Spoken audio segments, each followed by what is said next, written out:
미역과 이것 함께 드시면 당뇨가 사라지고 치매가 예방됩니다. 평소 무심코한 이 행동 때문에 암과 치매에 걸릴 수 있습니다. 미역에는 풍부한 영양 성분이 있어 당뇨 예방, 골다공증, 심혈관 질환 예방, 암 예방 등 다양한 효능을 갖고 있기도 하죠. 그렇다면 미역은 어떻게 먹어야 암과 치매에 안 걸리고 우리 몸을 건강하게 만드는 보약이 될 수 있을까요? 미역국 끓일 때 고소한 들기름에 미역을 달달 볶아서 끓여 먹으면 정말 맛있잖아요. 그런데 절대로 미역을 볶을 때 들기름을 넣고 조리하시면 안 됩니다. 들기름은 오메가3 지방산과 혈관의 콜레스테롤을 제거하고 노폐물을 배출하여 혈관을 건강하게 해줍니다. 또한 동맥경화를 방지하여 심혈관 질환을 예방하고 뇌신경을 활발하게 하여 치매 예방에도 좋은 효능이 있습니다. 그런데 들기름은 다른 점이 낮아 열을 가하게 되면 산패가 되어 좋은 성분은 없어지고 1급 발암물질인 벤조피렌이 생성됩니다. 벤조피렌은 암을 발생시킬 뿐만 아니라 뇌 분비계의 장애를 일으키고 뇌 건강에 악영향을 주는 정말 위험한 물질입니다. 건강에 좋은 줄 알고 넣은 들기름 때문에 오히려 건강을 해치는 독을 먹는 상황이 되는 거죠. 들기름은 미역국을 다 끓인 다음에 마지막에 한 스푼 넣어 드시면 들기름의 효능과 고소한 맛을 온전히 누릴 수 있습니다. 미역과 함께 드시면 절대 안 되는 두 번째 음식은 바로 대파입니다. 다른 국이나 찌개를 끓일 때는 파를 꼭 넣는데 유독 미역국을 끓일 때는 왜 파를 넣지 않는 걸까요? 그 이유는 미역과 대파 둘 다 알긴산이라는 성분이 있는데 이 알긴산은 미끌거리는 식감이 있습니다. 함께 드시게 되면 식감이 나빠지는 이유도 있지만 식감보다도 더 중요한 이유가 있습니다. 대파에는 인과 유황 성분이 있는데요. 미역과 대파를 함께 드시게 되면 대파 안에 인과 유황 성분 때문에 미역에 함유된 칼슘의 흡수를 방해받게 됩니다. 미역에는 칼슘이 엄청나게 많이 들어있는데요. 미역에 함유된 칼슘의 함량은 100g당 960mg이고요. 우유에 함유된 칼슘의 함량은 100g당 105mg입니다. 우유보다 9배 정도나 더 많다는 것이죠. 성인 기준 하루 칼슘의 권장 섭취량이 600mg에서 700mg 정도인데요. 미역국을 한 그릇만 드셔도 충분히 섭취하실 수 있는 양입니다. 우유를 소화 못 시키는 분들이 칼슘을 섭취하기 위해서는 미역이 정말 좋은 식품이 되는 거죠. 이렇게 많은 칼슘은 우리 몸의 뼈를 튼튼하게 해주고 골다공증 예방에 도움을 주는데요. 이 골다공증 예방은 50대 이후의 여성분들에게는 정말 중요한 효능입니다. 골다공증으로 인해 골반뼈가 골절이 될 경우에 65세 이상은 30%가 1년 내에 사망하고 80세 이상은 50%가 2개월 내에 사망을 할 수 있다는 통계가 있습니다. 나이가 들어갈수록 미역을 충분히 섭취하시는 것을 추천드립니다. 이런 칼슘 보충제에 정말 중요한 미역을 대파와 함께 드신다면 칼슘 흡수가 제대로 되지 않는 것이죠. 미역에 미끌미끌한 성분이 알긴산이라고 했잖아요. 이 알긴산도 우리 몸에 정말 중요한 역할을 해줍니다. 바로 알긴산은 다른 물질을 흡착하는 성질이 있어 혈관 내에 나쁜 콜레스테롤을 흡착하여 배출을 도와줍니다. 이렇게 되면 동맥경화를 예방할 수 있고 혈액순환을 원활하게 하며 심혈관 질환을 예방하는 데 도움을 줄 수 있습니다. 미역이 피를 맑게 한다고 하잖아요. 바로 이 알긴산의 효능 때문에 혈관이 깨끗해지기 때문입니다. 또한 알긴산은 장 운동을 촉진하고 배변 활동을 원활하게 하여 변비 예방에 도움을 줍니다. 이는 미역의 풍부한 식이섬유와 함께 장 건강에 도움을 주는 거죠. 미역에 함유된 풍부한 식이섬유는 당뇨 예방에 탁월한 효능을 발휘하는데요. 국립보건원에서 장년층 7,400명을 대상으로 추적 조사를 해봤는데 해조류를 전혀 먹지 않는 사람과 매일 미역국 반 그릇 이상의 해조류를 섭취한 사람의 당뇨병 발생 위험도를 조사했는데 하루에 미역국 반 그릇 이상 먹는 사람이 해조류를 전혀 먹지 않는 사람에 비해 당뇨병 발생 위험도가 20%가 낮았습니다. 미역의 풍부한 식이섬유는 급격히 오르는 혈당을 막아주는데요. 식이섬유가 소화의 속도를 늦춰주고 인슐린의 분비를 조절해주기 때문입니다. 식이섬유는 포만감을 높여주고 칼로리가 낮아 식사량을 조절하는 데 도움을 주고 체내에 노폐물과 독소를 배출하여 체중을 감량하는 데도 도움을 주어 다이어트 식품으로도 많이 활용되고 있습니다. 미역국은 또 아이를 출산한 산모들이 반드시 먹는 음식인데요. 미역의 풍부한 요오드는 출산 후 늘어난 자궁을 수축시켜주는 데 도움을 주며 모유가 잘 나오도록 도와줍니다. 또한 요오드는 피를 멎게 하여 상처를 빨리 아물게 하는 역할도 해줍니다. 칼슘과 철분이 풍부하여 출산 후에 흥분된 신경을 안정시켜주고 혈액의 생성을 도와 산모의 빈혈 예방에 도움을 주게 됩니다. 또한 칼륨이 풍부한데요. 칼륨은 체내 나트륨을 배출해주는 역할을 해줘 산모의 부종을 완화시켜주는데 탁월하기도 합니다. 그리고 요오드는 산모에게 좋을 뿐만 아니라 신진대사를 촉진하여 몸에 에너지를 보충해주는 역할을 합니다. 요오드가 부족할 때 나타나는 증상들이 있는데요. 몸에 기력이 없다고 하죠. 힘이 없고 피로감이 높아지게 됩니다. 신진대사가 원활하지 않기 때문에 몸의 영양소를 소모하지 않게 되어 체중이 증가하게 되고요. 피부가 건조해져 거칠어지고 탈모도 일어날 수 있습니다. 나이 들면서 인지 능력이 떨어지는 것도 요오드 부족의 한 현상일 수도 있습니다. 요오드가 부족하면 우리 몸의 호르몬의 중추적인 역할을 하는 갑상선에 문제가 생기는데요. 바로 갑상선 저하증이 생길 수 있습니다. 이러한 문제들을 미역을 섭취함으로 예방할 수 있는 건데요. 요오드의 하루 권장 섭취량은 2.4mg입니다.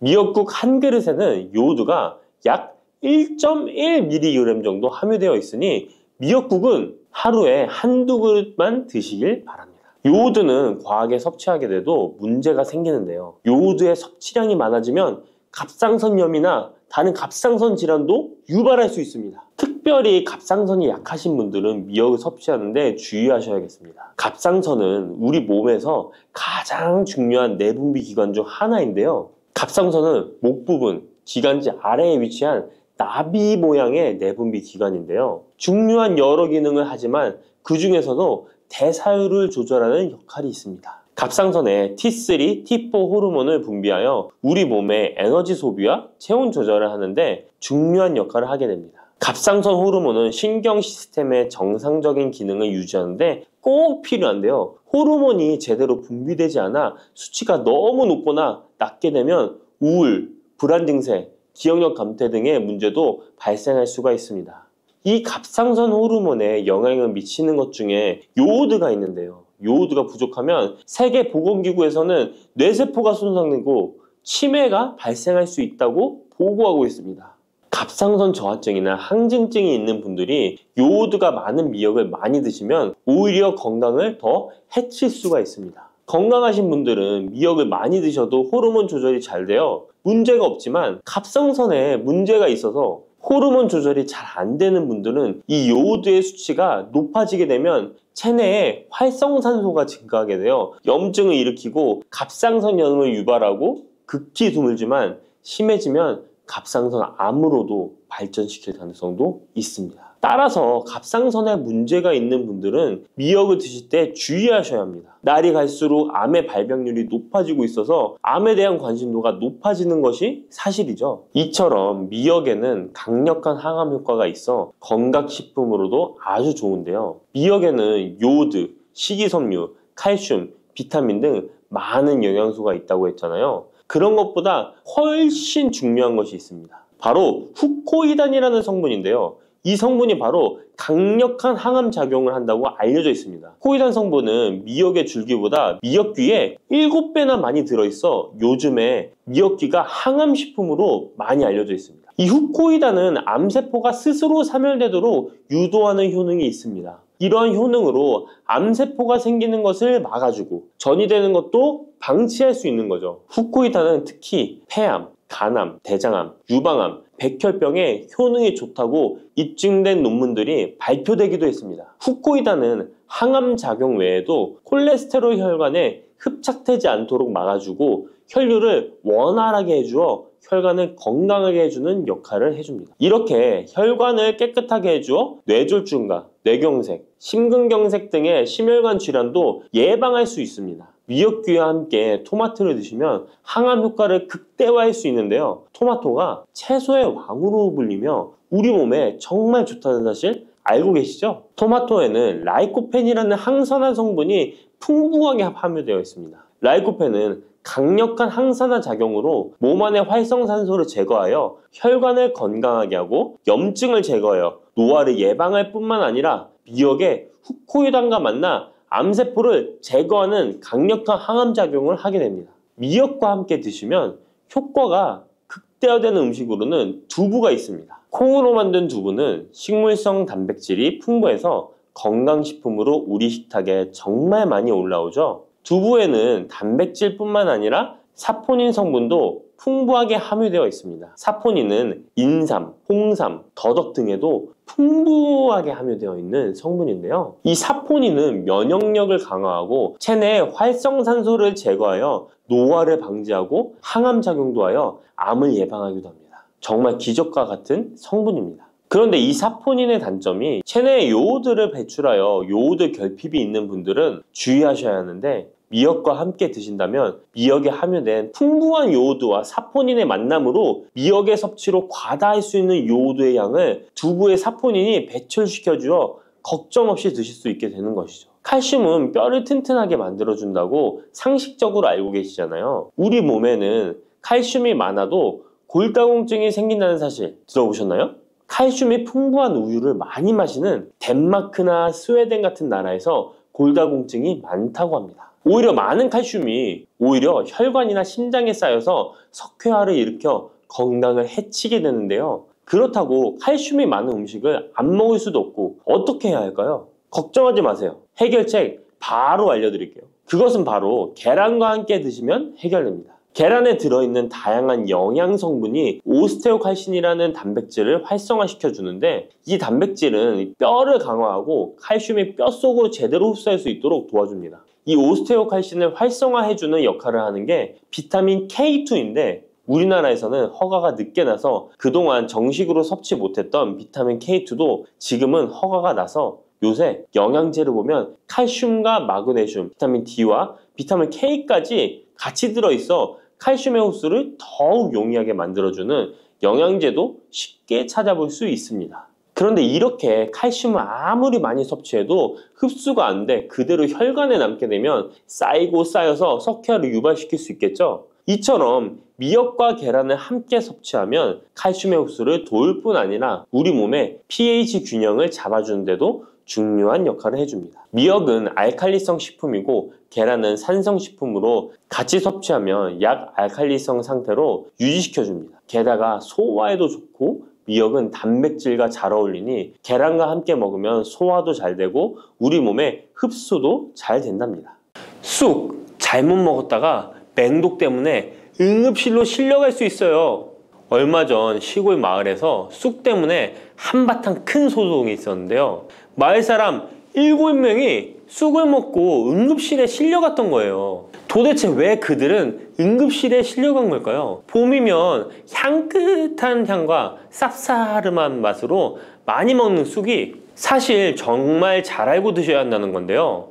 잘못 알고 먹으면 이 마을 사람들처럼 응급실에 실려갈 수 있다는 거예요. 그럼 지금부터 쑥 드실 때 주의할 점, 그리고 쑥을 드시면 안 되는 분들, 쑥과 함께 드시면 안 되는 음식, 쑥의 효능, 쑥과 함께 드시면 보약이 되는 음식에는 어떤 것이 있는지 쑥 건강하게 먹는 방법까지 알려드릴게요. 우리나라에 자라는 쑥의 종류가 40종이 넘고 쑥과 비슷하게 생긴 독초도 있어 채취 시 주의해야 합니다. 먼저 오초라는 독초가 있는데 쑥과 비슷하여 해마다 오초를 섭취하고 병원에 실려오는 환자들이 있습니다. 이 오초는 조선시대에는 사약을 만들 때 사용할 정도로 맹독을 가지고 있습니다. 많이 자랐을 때는 쑥과 어느 정도 구분이 되지만 어린 잎인 새수는 쑥과 너무 비슷해서 이런 사고가 자주 발생하게 됩니다. 그리고 쑥은 아무 데서나 채취해서 드시면 안 되는데요. 그 이유는 바로 중금속 때문입니다. 도심이나 하천, 도로변에서 채취한 쑥에서는 기준치 이상의 발암물질인 중금속이 검출되고 있어 쑥을 채취할 때는 각별히 주의하시고 웬만하면 안전하게 재배하여 판매되는 쑥을 드시는 것을 권장합니다. 또한 쑥 자체에서도 독성이 있어 주의가 필요한데요. 소화기관이 약한 사람이 과하게 섭취할 경우 복통, 설사 등의 문제가 발생할 수 있습니다. 임산부가 쑥을 드시면 자궁수축을 유발하여 조산이나 유산의 위험을 증가시킬 수 있습니다. 쑥의 독성은 봄에 채취할 때보다 여름에 채취한 싹에서 강하게 나타나게 됩니다. 쑥의 독성으로 인해 알레르기를 일으킬 수 있는데 재채기, 콧물, 눈물이 나며 두드러기, 복통의 증상이 나타날 수 있으며 심하면 호흡곤란이 생길 수 있습니다. 평소에 복숭아, 사과, 해바라기 또는 국화와 식물로 인해 알레르기 반응을 일으키는 분들은 특별히 주의하셔야 합니다. 몸에 열이 많은 분들도 쑥을 함부로 드시면 안 됩니다. 쑥이 몸에 좋다고 하여 계피, 대추 또는 각종 야채를 넣어 차를 끓여 드시기도 하고 물 대신 드시거나 쑥즙을 내어 드시는 분들이 계신데요. 평소 몸에 열이 많은 분들은 절대 이렇게 드시면 안 됩니다. 한의학에서 생쑥은 따뜻하고 익힌 쑥은 뜨겁고 매운 성질을 가지고 있는 식물이라고 합니다. 몸에 열이 많은 분들이 쑥을 저렇게 드시면 몸에 지나치게 많은 열이 발생해 특히 가슴과 머리 쪽으로 올라가게 되는데 이 열로 인해 혈압이 올라가고 심장병의 원인이 될 수도 있습니다. 이런 쑥을 드실 때는 함께 먹는 음식도 중요한데요. 절대로 함께 드시면 안 되는 음식은 우유입니다. 요즘 쑥을 이용해 케이크도 만들고 음료로 쑥 라떼 같은 것도 인기가 높은데요. 쑥의 효능들이 우유와 함께 먹으면 전부 사라지게 되는데요. 우유의 카제인 단백질이 쑥에 있는 폴리페놀과 결합하여 몸에 흡수되지 않고 배출되도록 만들기 때문입니다. 따라서 아무리 좋은 쑥도 우유와 함께 드시면 전혀 소용이 없다니 정말 아쉽죠. 이때 한 가지 방법이 있습니다. 우유 대신 아몬드유나 오트밀 같은 대체유를 사용하시면 이런 문제는 바로 해결이 가능해요. 그렇다면 쑥은 이렇게 주의할 점만 있을까요? 당연히 쑥에는 우리 몸에 좋은 효능들이 많은데요. 쑥의 효능 4가지 바로 알아볼게요. 첫 번째, 쑥의 효능은 염증 제거에 탁월한 효능을 발휘합니다. 쑥은 예로부터 약초로 많이 사용되어 왔고 현대 한의학에서도 쑥은 약재로 많이 사용하고 있습니다. 특히 쑥은 민간요법으로 상처에 붙여 감염을 방지하거나 혈관 내의 염증을 제거하는 데 사용되었는데요. 이러한 쑥의 사용법은 과학적으로도 올바른 방법으로 인정되고 있습니다. 이러한 항염증 효능은 쑥에 함유된 타닌 성분 때문인데요. 타닌은 몸속에 유해물질을 배출하는 데 도움을 주며 쑥 특유의 떫은 맛을 내는 역할도 하지만 항염, 항알러지 작용으로 아토피와 같은 알러지 체질을 개선하는 데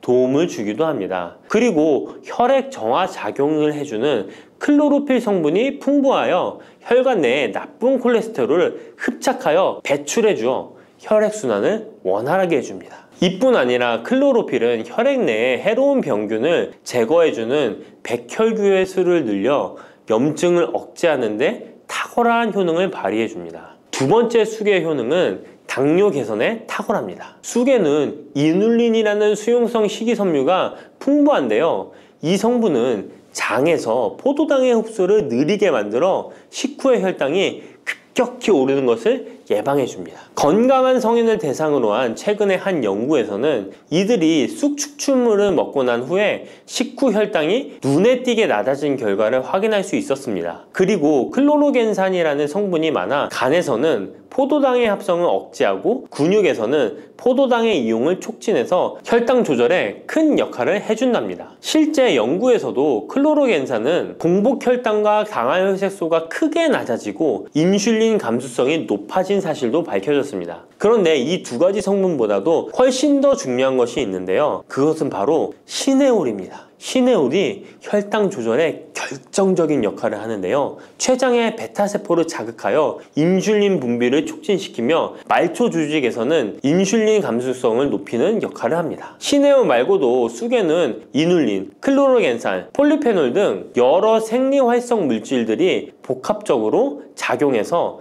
당뇨를 개선하는 효과를 나타내는 것이랍니다. 세 번째 쑥의 효능은 몸을 따뜻하게 해주는 역할입니다. 당뇨 개선에도 도움을 주는 시네올은 특유의 향을 내며 몸을 따뜻하게 해주는 효과가 있습니다. 시네올은 혈액순환을 촉진하고 면역력을 강화하는 데 도움을 주는데요. 특히 손발이 찬 수족냉증을 개선하는 데 효과적이며 신진대사를 원활하게 해주어 생리통, 생리불순 등의 여성 질환을 완화시키는 데 큰 역할을 해줍니다. 쑥의 따뜻한 성질이 혈액순환을 촉진시키고 자궁의 기능을 강화해주기 때문이랍니다. 네 번째, 쑥의 효능은 장을 건강하게 하여 변비를 예방하고 소화불량을 해결하는 데 도움을 주는 것입니다. 쑥에는 시금치보다 무려 3배나 많은 식이섬유를 가지고 있어 장 운동을 촉진하고 변비 및 숙변 제거에 탁월합니다. 또한 시네올은 위장 점막의 염증을 완화하고 위장 내 유해균을 제거하여 소화장애를 예방하는 데 도움을 줍니다. 그리고 쑥에 함유된 비타민 A는 장내의 점막을 보호하여 장 건강을 유지하는 데 도움을 주며 항산화 작용에 뛰어난 비타민 C는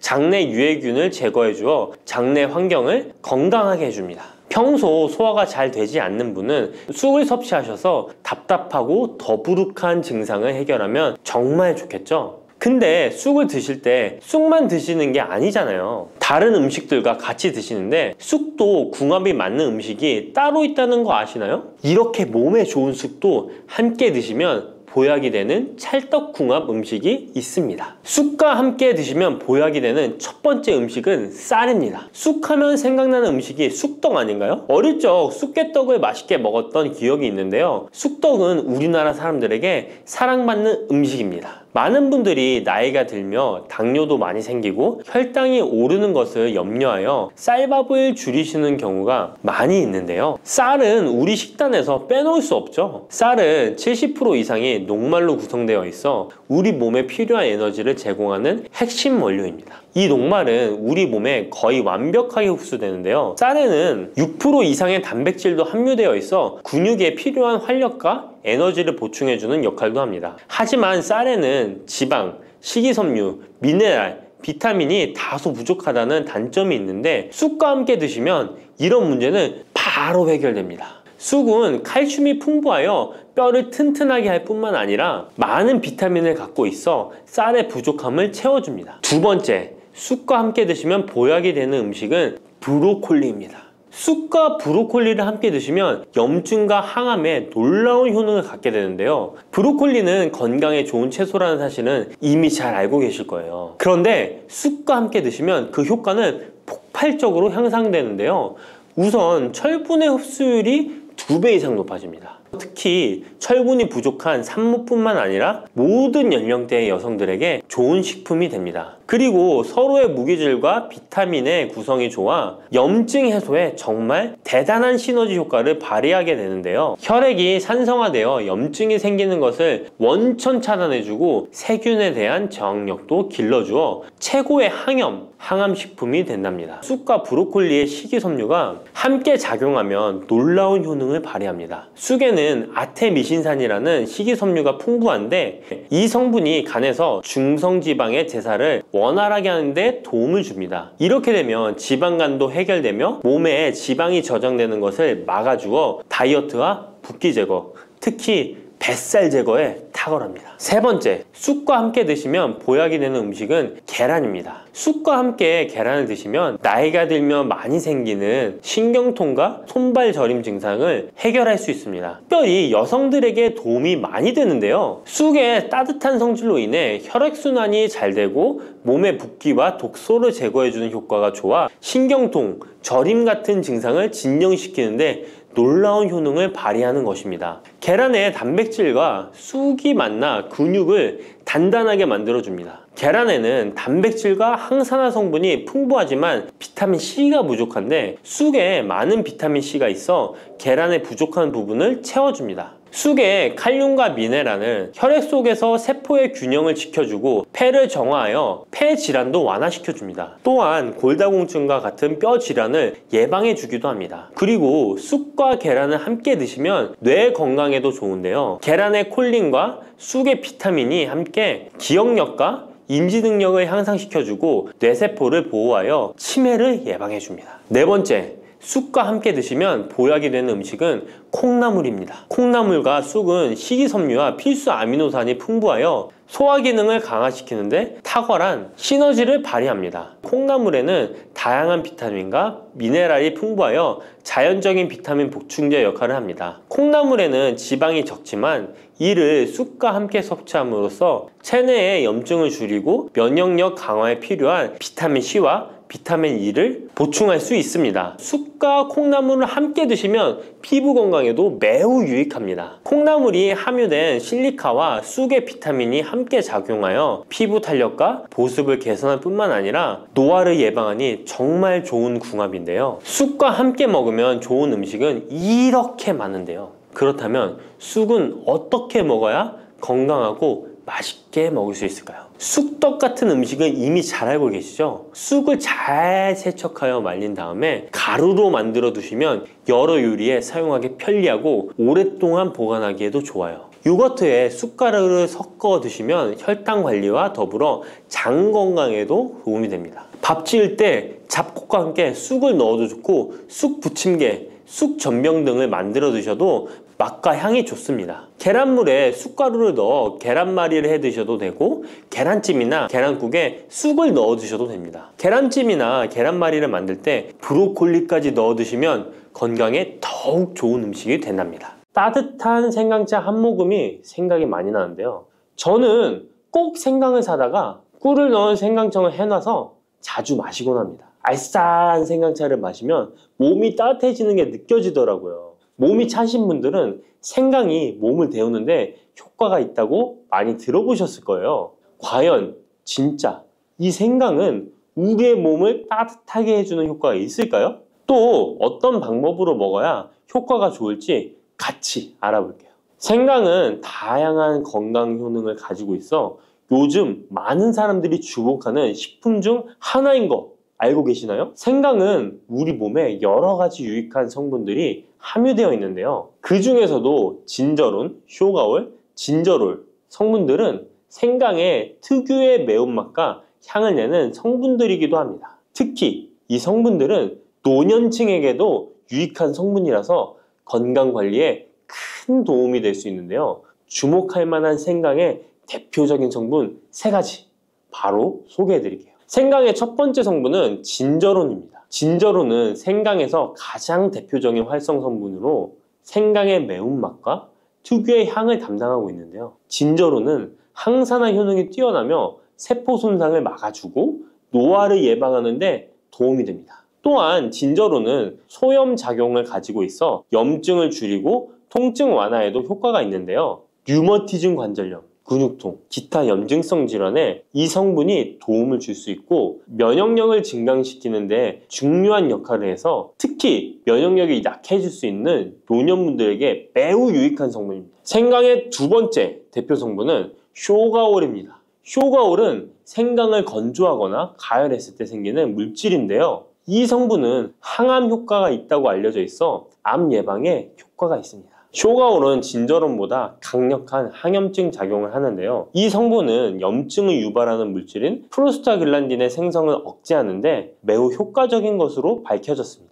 쇼가올은 소화기 계통에 유익한 성분으로 유명한데요. 위의 점막을 보호하고 위염을 예방하며 소화불량을 개선하는 데 유용하며 위장을 자극하여 소화를 돕고 변비를 완화하는 데 중요한 역할을 합니다. 소화 기능이 떨어지기 쉬운 노년층에게 특히 유용한 성분입니다. 생강의 세 번째 대표 성분은 진저롤입니다. 진저롤은 생강을 신선한 상태에서 섭취할 때 함유되어 있는 성분인데요. 이 진저롤은 진통 효과가 뛰어나고 항염증 작용을 통해 몸의 염증을 줄이는 데 도움을 줍니다. 이 성분은 혈액순환을 촉진하고 체온을 올려주는 효과가 있어 특히 수족냉증에 효과적입니다. 어르신분들 중 혹시 겨울만 되면 손과 발이 차신 분들이 있으신가요? 생강의 이 성분은 노년층에게 자주 겪는 손발 차가운 문제를 해결하는 데 큰 도움이 될 수 있습니다. 또한 항균과 항바이러스 성질을 가지고 있어 감염 예방에 도움을 받을 수 있으므로 호흡기 질환을 예방하고 증상을 완화하는 데 효과적인 성분입니다. 혹시 중국의 성인 공자를 아시나요? 누구든지 한 번쯤은 들어보셨을 텐데요. 공자는 살아생전에 먹는 음식도 매우 철저하게 관리했다는데요.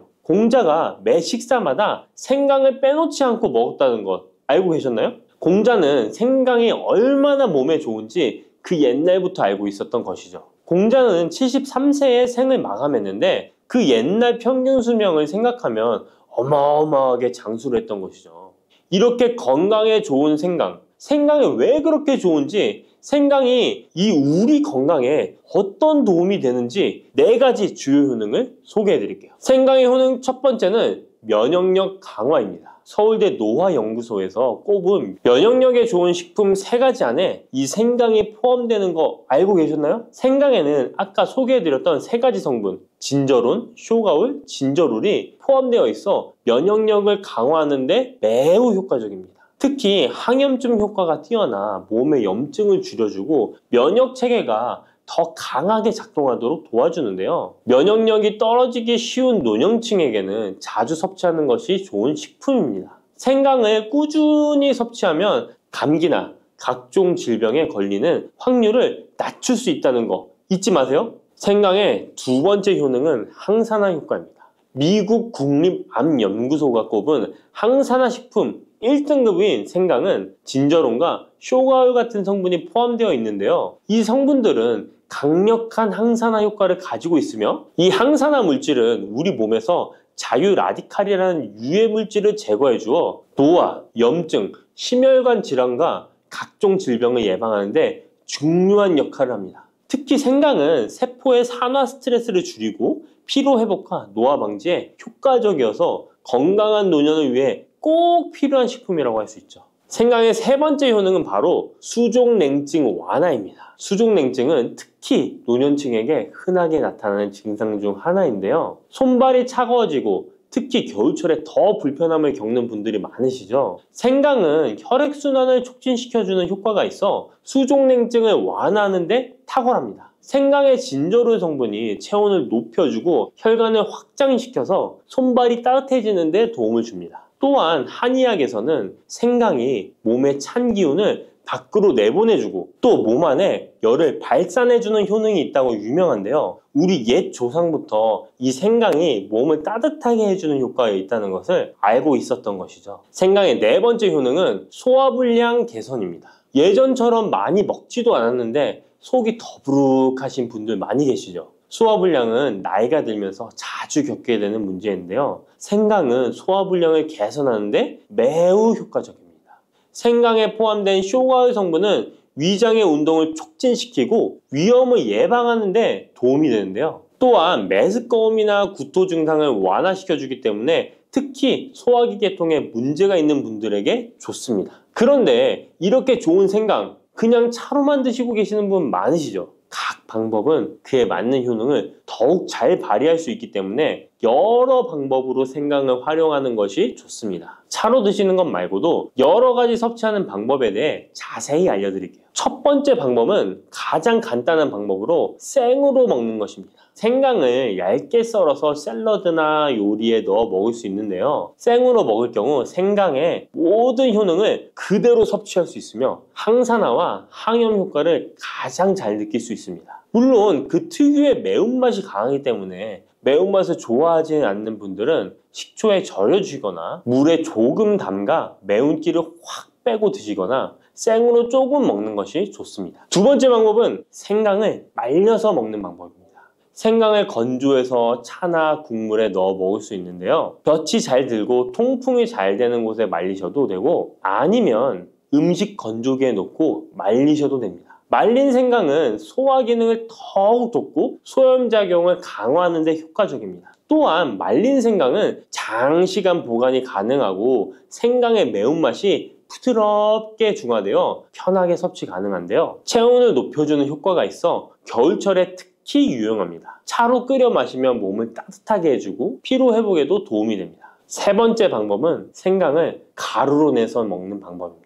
생강가루는 다양한 요리에 활용할 수 있고 특히 음료나 디저트에 넣어 먹기에 좋은데요. 혹시 진저맨 쿠키라고 들어보셨나요? 크리스마스에 자주 보이는 쿠키인데요. 외국에서는 진저맨 쿠키라고 쿠키 반죽에 생강가루를 넣어 겨울철 생강을 먹기 싫어하는 아이들에게 주는데요. 이렇게 가루 형태로 만들게 되면 생강의 매운맛을 부드럽게 즐길 수 있고 물에 타서 마시거나 다양한 요리에도 넣어 드실 수 있고 또한 소화 기능을 돕고 약간의 진통 효과까지 누릴 수 있습니다. 그냥 생강만 드시게 되면 너무 맵다고 하시는 분들 있으신가요? 혹시 생강의 향이 너무 강해서 조금 옅게 드시고 싶은 분도 있으실 텐데요. 그런 분들은 주목해 주세요. 생강과 잘 어울리는 식품 몇 가지 소개해 드릴게요. 생강과 잘 어울리는 식품 첫 번째는 레몬입니다. 레몬과 생강은 궁합이 아주 좋은데요.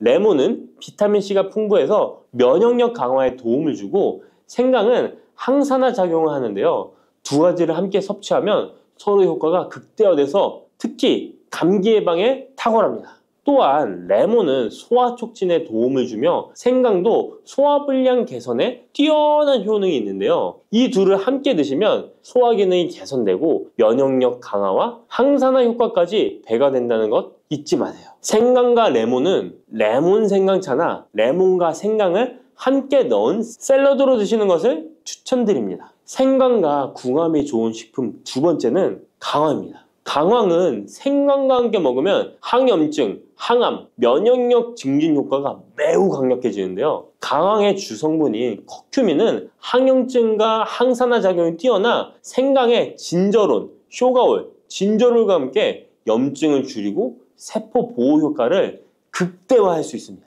또한 강황은 면역력을 강화하는 데도 중요한 역할을 하는데요. 생강과 강황은 두 가지 모두 소염작용이 뛰어나기 때문에 관절염이나 염증성 질환을 앓고 있는 사람들에게 매우 뛰어난 작용을 합니다. 강황 생강차는 특히 겨울철에 체온을 올려주는 효과가 있어 겨울철 몸이 차신 분들, 수족냉증이 있으신 분들에게 추천드립니다. 생강과 같이 먹으면 좋은 식품 세 번째는 꿀입니다. 겨울철 꿀에 생강을 담가 차로 드시는 분들 많으시죠? 꿀은 생강과 함께 섭취하면 그 효능이 배가 되는데요. 꿀은 항균과 진정 효과가 있어 생강의 자극적인 맛을 부드럽게 해줄 뿐만 아니라 또한 꿀은 피로 회복해 주고 생강과 함께 먹으면 소화불량 개선에도 도움이 됩니다. 꿀 생강차는 속을 따뜻하게 해주고 위와 목을 따뜻하게 해주어 감기 증상이나 기침 완화에도 좋은 음료입니다.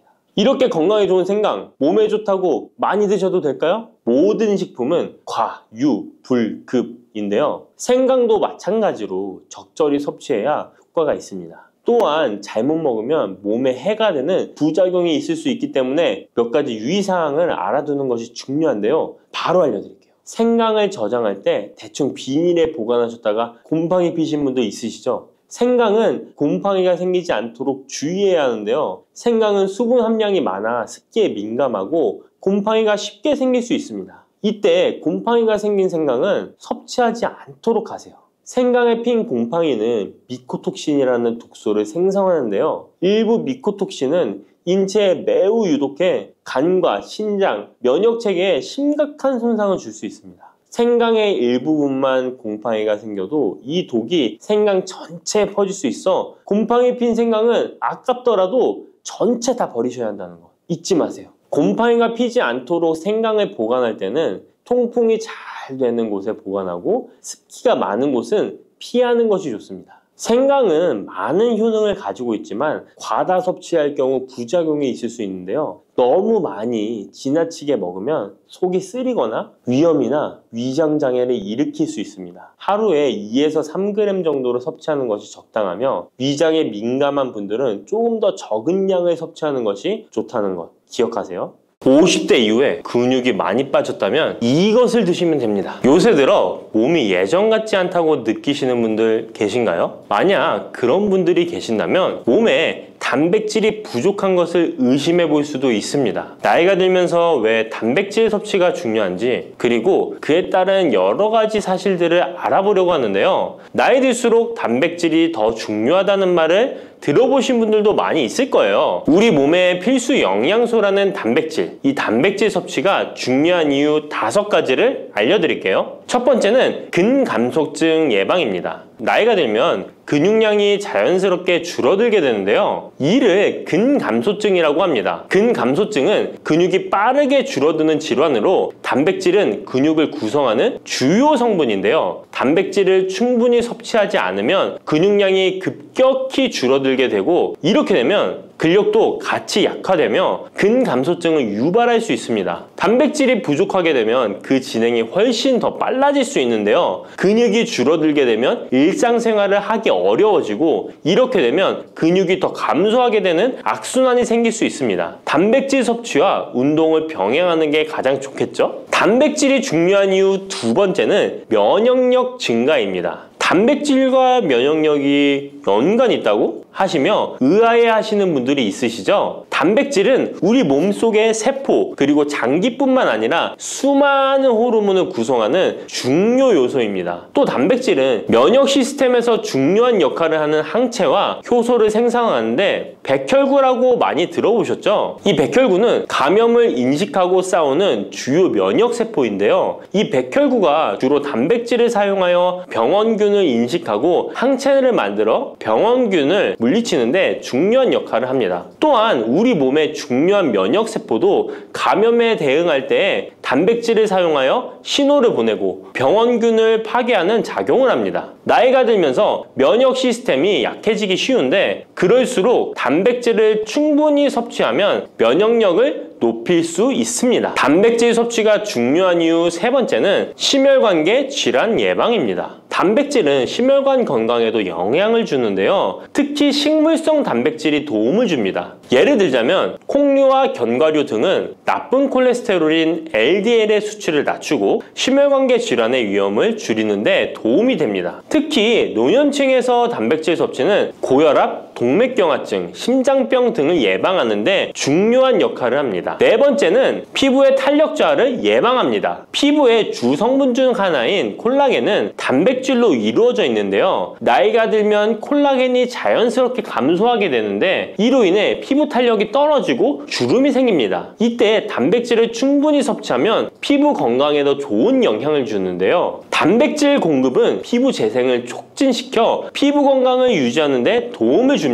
다섯 번째는 골다공증 예방입니다. 나이 드신 여성분들은 특히 더 주목해주세요. 질병관리청의 보도자료에 따르면 대한민국 50세 이상의 골다공증 유병률은 22.5%로 약 5명 중 1명은 골다공증이 있는데요. 골다공증은 조용한 뼈 도둑이라고 불릴 정도로 초기 증상이 뚜렷하게 보이지 않지만, 골다공증이 한 번 생기면 이로 인한 고관절, 척추, 손목 등의 골절이 생기기 쉽고, 이로 인해 합병증 위험 또한 증가하는데요. 이 골다공증을 예방하는 데 중요한 요소가 바로 단백질입니다. 단백질은 뼈를 구성하는 중요한 요소 중 하나인데요. 뼈의 건강을 유지하는 데 필요한 칼슘과 함께 단백질은 뼈의 구조를 안정화시키고 골밀도를 높여서 골다공증을 예방하는 데 중요한 역할을 합니다. 한마디로 노년층에서 우리가 흔히 알고 있는 칼슘과 비타민 D와 함께 단백질 섭취를 증가시키면 뼈가 약해지는 것을 방지할 수 있습니다. 이렇게 중요한 우리 몸속의 단백질이 혹시 부족하게 된다면 무슨 일이 일어날까요? 단백질이 부족하면 여러 가지 신체 기능에 문제가 생기는데요. 첫 번째는 인지 기능 저하와 치매입니다. 단백질 부족이 치매를 유발한다니 놀라셨나요? 연구에 따르면 단백질이 뇌 건강을 유지하는 데 아주 중요한 역할을 합니다. 특히 기억력에 많은 영향을 주는데요. 단백질은 뇌에서 신경 전달 물질을 만들고 뇌세포의 구조를 유지하는 데 도움을 줍니다. 특히 학습과 기억력에 영향을 주는 시냅스에서 발생하는 신경 전달 물질의 방출과 수용체 활성화는 대부분 단백질에 의해 조절되는데, 예를 들어 NMDA 수용체와 AMPA 수용체는 기억 형성에 중요한 역할을 하며 이것들은 모두 단백질로 구성되어 있습니다. 그래서 충분한 단백질을 공급받지 못하면 뇌 기능이 떨어지고 치매나 인지 기능 저하의 위험이 점점 커질 수 있는 가능성이 있다는 것이에요. 이러한 단백질 섭취가 우리 몸에 얼마나 중요한 영향을 끼치는지 다시 한번 아셨죠? 또 단백질이 부족하면 탈모도 일어날 수 있다는 거 아시나요? 혹시 머리카락이 점점 얇아지고 있는 거나 빠지고 있는 것 같다고 느끼시나요? 탈모도 단백질 부족과 관련이 있습니다. 우리 머리카락도 단백질인 케라틴으로 주로 이루어져 있기 때문에 단백질이 부족하면 머리카락이 자연스레 약해지고 그 증상이 점점 심해지면 탈모가 올 수 있습니다. 우리가 광고로 많이 접하는 탈모 영양제 같은 경우도 맥주 효모 성분과 머리카락을 이루고 있는 아미노산 단백질로 구성이 되어 있는 것을 보면 쉽게 이해가 가실 거예요. 그러니 건강한 모발을 생각한다면 단백질을 잊지 말고 섭취해야겠죠? 그런데 말입니다. 왜 노년층이 단백질을 더 많이 섭취해야 하는 걸까요? 젊은 사람들보다 더 중요한 이유가 있을까요? 그 이유는 노년층은 근육이 자연스럽게 감소하고 신진대사도 느려져서 기초대사량이 감소하기 때문에 체지방률이 증가할 수 있고 단백질의 체내 합성 능력 또한 떨어지게 되는데요. 그러면 근육량이 줄어들게 되고 그만큼 신체 활동도 힘들어지면서 일상생활에서 어려움을 겪을 수 있는 것입니다. 그래서 노년층일수록 단백질을 충분히 섭취해서 근육을 유지하는 게 매우 중요하답니다. 그런데 노년층은 소화 기능이 떨어지기 때문에 사실 고기나 생선 같은 동물성 단백질을 섭취하는 게 불편할 수 있고 또 나이가 드시면서 식사량이 감소하거나 식사 준비의 번거로움도 매끼 단백질을 챙겨 먹는데 어려움을 주는 게 사실입니다. 그래서 혼자 지내시는 분들은 더욱더 단백질 섭취가 어렵기도 합니다. 또한 어떤 분들은 체중 증가를 걱정해서 단백질이 고칼로리라고 생각해서 드시기를 꺼려 하기도 하고요. 그렇다고 해서 섭취하기 어렵다고 단백질의 섭취를 멀리해서는 절대 안 됩니다. 우리 몸에 이렇게 필수적인 단백질을 충분히 섭취하기 좋은 음식에는 무엇이 있을까요? 단백질을 섭취하기 좋은 추천 음식 4가지 바로 소개해 드릴게요. 첫 번째 식품은 계란입니다. 사실 단백질 하면 가장 먼저 떠오르는 식품이 계란인데요. 계란 2알만 드셔도 하루에 필요한 단백질의 20%를 섭취할 수 있다는 거 아셨나요? 특히 계란의 단백질은 완전 단백질로 분류되는데요. 이는 우리 몸이 제대로 기능하는 데 필요한 필수 아미노산을 포함한다는 것을 뜻해요. 계란은 단백질뿐만 아니라 비타민 A, D, E도 함유하고 있어 건강에 매우 좋은데요. 계란은 자연적으로 비타민 D를 함유하고 있는 드문 식품 중 하나입니다. 또한 계란 노른자에는 칼슘, 구리, 요오드, 철분, 망간, 인, 셀레늄, 아연도 풍부하게 함유하고 있어서 계란을 먹으면 많은 영양소를 쉽게 섭취할 수 있는 거죠. 두 번째 식품은 생선입니다. 등푸른 생선 좋다는 이야기는 누구나 한 번쯤 들어보셨을 텐데요. 사실 등푸른 생선뿐만 아니라 다른 생선도 저지방, 고단백 식품으로 다른 고단백 식품인 육류에 비해 지방 함량이 낮고 필요 영양소는 그대로 제공해줍니다. 생선에는 단백질과 함께 오메가3 지방산도 풍부하게 함유되어 있어 심혈관 건강에 좋죠. 특히 연어, 고등어, 참치 같은 생선은 단백질뿐만 아니라 항염증 효과도 있습니다. 그리고 대구 같은 백색 생선은 지방 함량이 매우 적고 단백질은 상대적으로 많아서 체중 걱정이신 분들이나 다이어트를 하는 사람들에게 더욱 좋은 생선입니다. 등푸른 생선도 지방 함량은 높지만 이 지방이 건강에 유익한 오메가3 지방산이기 때문에 건강에 도움이 되는데요. 생선의 단백질은 다른 육류나 콩류보다 소화가 편하고 생선의 살은 비교적 부드러운 섬유질을 가지고 있어서 소화가 빠르고 몸에서 쉽게 흡수됩니다. 세 번째는 유단백 식품인 우유나 요거트 같은 유제품입니다. 특히 노년층에서는 유제품을 섭취하면 칼슘도 함께 챙길 수 있어서 골다공증 예방에도 도움이 되는데요. 유제품에 포함된 단백질은 고품질 단백질입니다. 고품질 단백질은 신체가 효율적으로 사용하고 필요한 아미노산을 모두 공급하는 단백질을 말하는데요. 유제품에 포함된 주요 단백질은 카제인과 웨이로 2가지 모두 필수 아미노산을 풍부하게 포함하고 있습니다. 웨이 단백질은 소화가 쉽기 때문에 운동 직후 우유를 섭취하시면 근육에 아미노산을 빠르게 공급할 수 있고 카제인은 천천히 흡수되어 장시간 동안 일정한 수준의 아미노산을 제공해 근육 손실을 방지하는 데 도움을 줍니다. 하지만 우유를 먹으면 속이 불편하신 분들도 계시죠? 많은 사람들이 유제품을 섭취할 때 소화 불편을 겪을 수 있는데 특히 락토 락토스 불내증, 즉 유당 불내증이 있는 경우입니다. 그러나 요즘에는 이런 분들을 위한 락토스를 제거한 락토프리 우유나 치즈, 요구르트 등은 락토스가 거의 없거나 적은 제품들이 많이 나와 있는데요. 락토스 불내증이 있는 사람도 이런 유제품은 문제없이 섭취할 수 있습니다. 소화가 어려우신 분들은 참고하셔야겠죠? 네 번째는 콩류입니다. 콩류 또한 식물성 단백질로 유명하죠. 콩류는 식물성 단백질을 제공하는 대표적인 식품인데요. 두부나 두유 같은 식품으로도 쉽게 섭취할 수 있고요. 콩류와 같은 식물성 단백질은 고기나 유제품과 같은 동물성 단백질에 비해 지방 함량이 낮고 콜레스테롤이 없는 특징을 가지고 있습니다. 특히 콩, 렌틸콩, 병아리콩, 검정콩 등 다양한 종류의 콩류는 필수 아미노산을 풍부하게 포함하고 있어 신체가 필요로 하는 단백질을 고루 제공하는데요. 특히 고기나 생선 같은 동물성 단백질이 소화가 어려우신 분들에게는 두부나 비지찌개 같은 소화가 잘 되면서도 단백질도 섭취할 수 있는 콩류가 좋은 단백질 식품입니다. 이렇게 몸에 필수적인 단백질, 음식만으로 충분히 섭취되면 좋겠지만 그게 어려운 경우도 있을 텐데요. 이때 단백질 보충제도 좋은 선택이 될 수 있습니다. 운동 후에 빠르게 단백질을 보충하고 싶을 때나 식사를 통해 충분한 단백질을 섭취하기 어려운 경우 보충제가 유용한데요. 마트에서 쉽게 찾을 수 있는 단백질 파우더나 고단백 프로틴바를 이용하면 간편하게 단백질을 보충할 수 있습니다. 하지만 이렇게 간편하게 섭취할 수 있는 제품들 몸에 좋다고 많이 섭취하면 좋을까요? 과량 섭취할 때도 큰 문제가 될 수 있습니다. 한 번에 과도한 단백질은 신장에 부담을 줄 수 있고 또 체내에서 불필요하게 지방으로 축적될 수 있습니다. 단백질의 하루 권장 섭취량은 성인 기준 몸무게 1kg당 약 1g인데요. 하루 권장 섭취량을 꼭 지키는 게 중요하죠. 한마디로 보충제는 식사로 부족한 부분을 보충하는 역할만 하도록 하고 식사로 골고루 단백질을 섭취하는 게 가장 이상적입니다. 마지막으로 단백질 섭취 시 간단한 팁을 알려드리겠습니다. 매 끼니마다 조금씩 단백질을 나눠서 섭취하는 게 단백질 흡수에는 효과적인 거 아셨나요? 단백질은 탄수화물과 지방과 다르게 잉여 단백질이 몸에 저장되지 않는데요. 그 때문에 한 번에 과량으로 섭취하면 소화가 어려워지거나 신장에 부담만 줄 수 있고 단백질은 필요 이상의 단백질은 배출되기 때문에 번거롭더라도 매일 조금씩 몇 끼마다 꾸준히 섭취하는 게 중요합니다. 고기 좋아하시는 분, 채소를 더 선호하시는 분, 이제는 다 같은 단백질이라고 생각하지 마시고 동물성 단백질과 식물성 단백질을 골고루 섭취해야 하는데 동물성 단백질은 식물성 단백질에는 부족한 아미노산이 풍부하고 식물성 단백질은 동물성 단백질에 비해 지방이 적고 섬유질도 같이 섭취할 수 있습니다. 우리가 평상시에 먹는 한식은 사실 단백질 섭취에 아주 좋은데요. 식탁에 단백질이 풍부한 계란, 생선, 두부, 콩들을 반찬으로 두어 개만 먹어도 쉽게 몇 끼마다 몸에 필요한 단백질을 섭취할 수 있습니다. 이제부터 잊지 마시고 단백질이 풍부한 반찬 꼭 드셔주세요. 팥을 이렇게 드시면 당뇨 사라지고 뱃살 쏙 빠져요. 여러분, 겨울에 동지가 되면 우리가 무엇을 먹나요?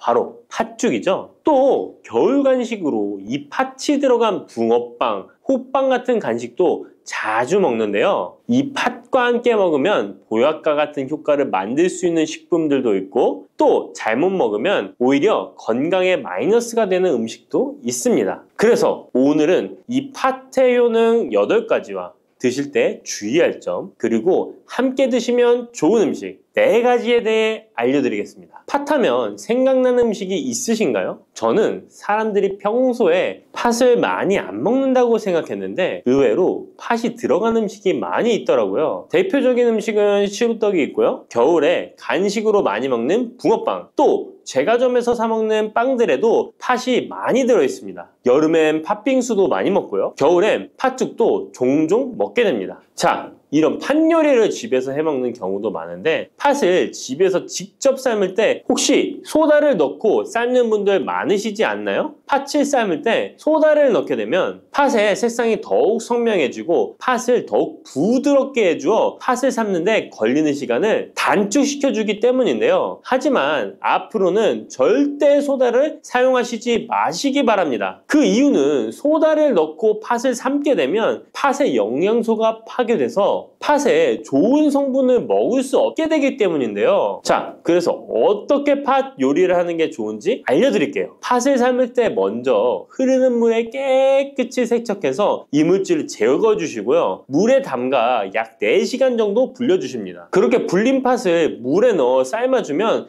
붉은색의 팥 삶은 물이 생기잖아요. 바로 이 팥을 삶은 물이 건강에 정말 좋다는 사실 알고 계셨나요? 그 이유는 팥에 들어있는 사포닌이라는 성분 때문입니다. 간혹 팥 삶은 첫물에는 팥에 독소가 있어서 버려야 한다는 분들이 계신데요. 이는 잘못된 정보입니다. 왜냐하면 팥 삶은 첫물에 사포닌 성분이 가장 많이 들어있기 때문에 이걸 버리지 마시고 따로 담가 두었다가 하루에 한두 잔씩 차로 드시면 좋습니다. 자, 그럼 이제 팥의 구체적인 효능에 대해 말씀드릴 건데 첫 번째는 혈관 건강에 많은 도움이 된다는 것입니다. 앞에 말씀드린 팥물은 혈관 청소부라는 별명이 있을 정도로 혈관을 깨끗하게 해주는 효능이 있습니다. 그 이유는 팥에 함유된 강력한 항산화 성분인 안토시아닌이 혈관 내 활성산소를 제거해줘서 혈관 세포 손상을 예방해주기 때문입니다. 또한 안토시아닌은 혈관 내의 염증을 줄여줘서 염증성 질환에도 좋은 효과가 있고요. 나쁜 콜레스테롤 수치를 줄여주는 효과가 있어서 고지혈증을 예방하며 심장질환의 위험도 줄이는데 큰 도움을 줄 수 있습니다. 이뿐 아니라 조선시대 기록에 보면 이 팥물로 세안을 했다는 기록이 있는데요. 팥물로 세안을 하면 피부의 노폐물을 제거하는 데 좋고 피부를 맑고 건강하게 해준다고 합니다. 비누가 없던 시절에 피부 건강을 위해 사용했던 선조들의 지혜가 정말 놀랍지 않나요?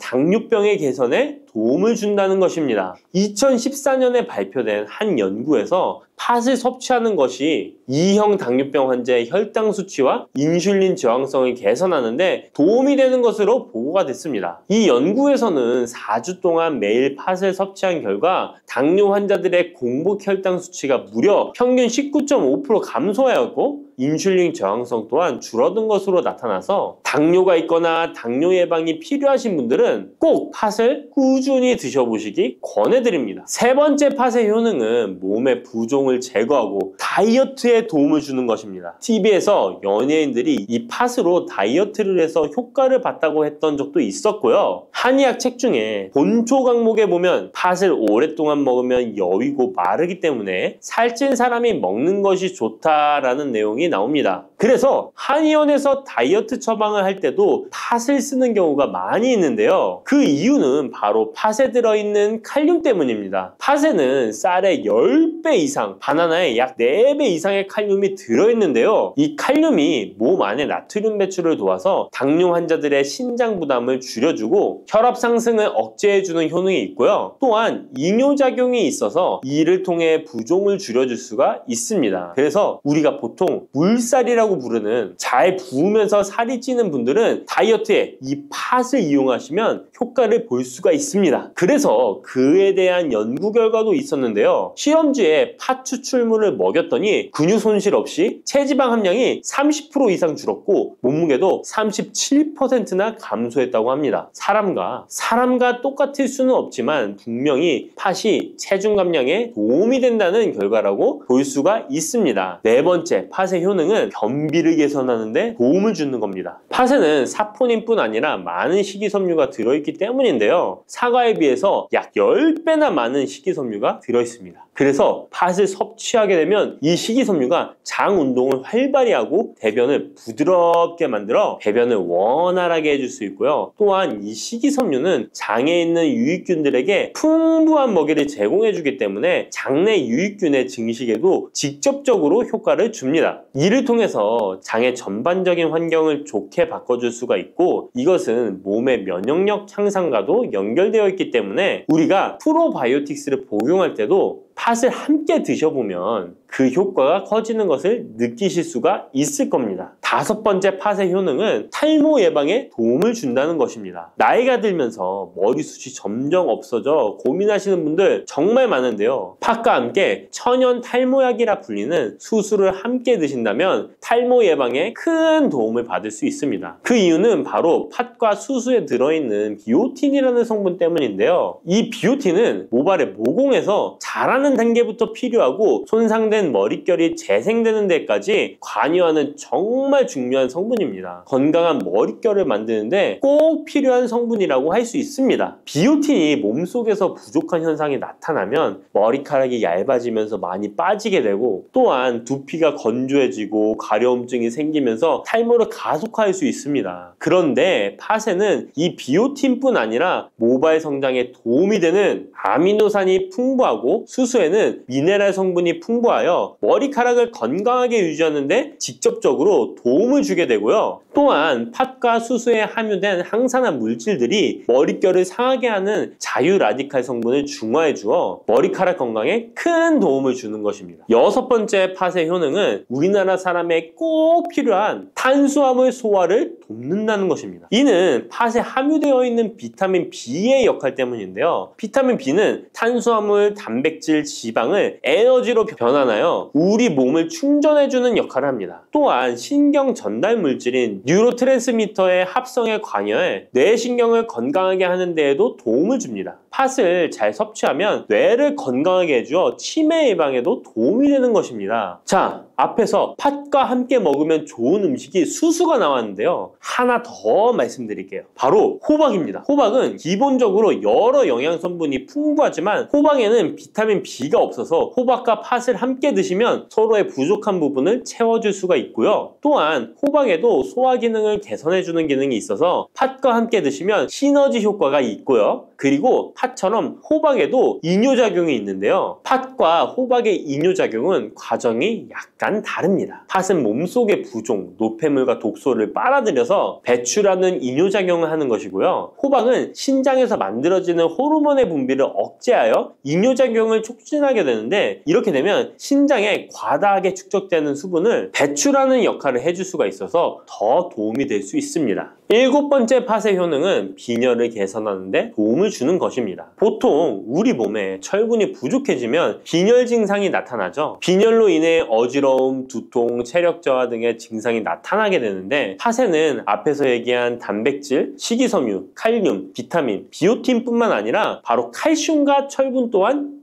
풍부합니다. 팥에 함유된 철분의 함량이 우유의 약 100배나 된다는 사실 알고 계셨나요? 그래서 팥을 드시면 철분 부족으로 인한 빈혈을 개선하는데 도움이 되기 때문에 빈혈이 있으신 분들은 꼭 기억하시면 좋겠습니다. 8번째 팥의 효능은 스트레스를 줄여주는데 도움을 준다는 것입니다. 팥에 함유된 비타민 B가 신경계를 안정화시켜주는 효과가 있어서 스트레스로 오는 증상들을 줄여줄 수가 있고요. 또 팥에는 마그네슘의 함량도 높은데요. 마그네슘 또한 신체의 스트레스 반응을 조절하는 데 중요한 역할을 합니다. 팥 속에 들어있는 마그네슘을 통해서 스트레스로부터 몸이 회복되는 데 도움을 받을 수가 있습니다. 그리고 팥에는 복합탄수화물도 풍부한데요. 복합탄수화물은 천천히 소화되어 급격한 혈당 상승을 방지하고 일정한 에너지 공급을 유지하는 데 도움이 됩니다. 이는 스트레스 상황에서도 안정적인 에너지 공급을 유지할 수 있게 해줘서 스트레스를 관리하는 데 도움이 될 수 있습니다. 이렇게 좋은 팥도 드실 때 주의사항이 있는데요. 과하게 많이 드시면 이뇨작용 때문에 몸에 무리를 줄 수 있는데요. 이를 방지할 수 있는 방법이 있습니다. 바로 찹쌀과 함께 드시는 겁니다. 팥죽을 끓일 때 찹쌀을 넣어 함께 죽을 만드는 경우도 있고, 쫄깃쫄깃한 찹쌀로 경단, 새알을 만들어 넣어 먹는 경우도 있죠. 선조들의 지혜가 정말 놀라운데요. 이렇게 찹쌀과 팥을 함께 드시면 팥 때문에 몸 안에 수분이 과하게 빠져나가는 것을 찹쌀이 막아줘서 문제가 생기지 않게 해주는 것입니다. 그리고 다른 주의사항은 팥의 찬 성질인데요. 그래서 장이 좋지 않은 분들이 팥물을 많이 드시게 되면 소화불량, 복부팽만, 복부 통증을 일으킬 수 있으니까 주의하셔서 조금씩 드셔보시는 게 좋고요. 만약에 이런 점이 불편한 경우에는 생강과 함께 드시면 드시면 그 불편함을 줄일 수가 있습니다. 생강의 따뜻한 기운이 팥의 차가운 기운을 중화시켜줘서 장에 무리를 덜 주게 되고요. 그리고 팥에는 항암 효과가 뛰어난 안토시아닌이 풍부한데 생강에도 생강의 매운맛을 내는 진저롤과 쇼가올 성분이 몸속의 발암물질을 제거해주는 효과가 있어서 함께 드시면 상승 효과를 볼 수가 있습니다. 그리고 이때 생강을 쪄서 말려서 드시면 이런 효과가 약 10배 정도 증가된다고 하니까 꼭 기억하시면 좋겠습니다.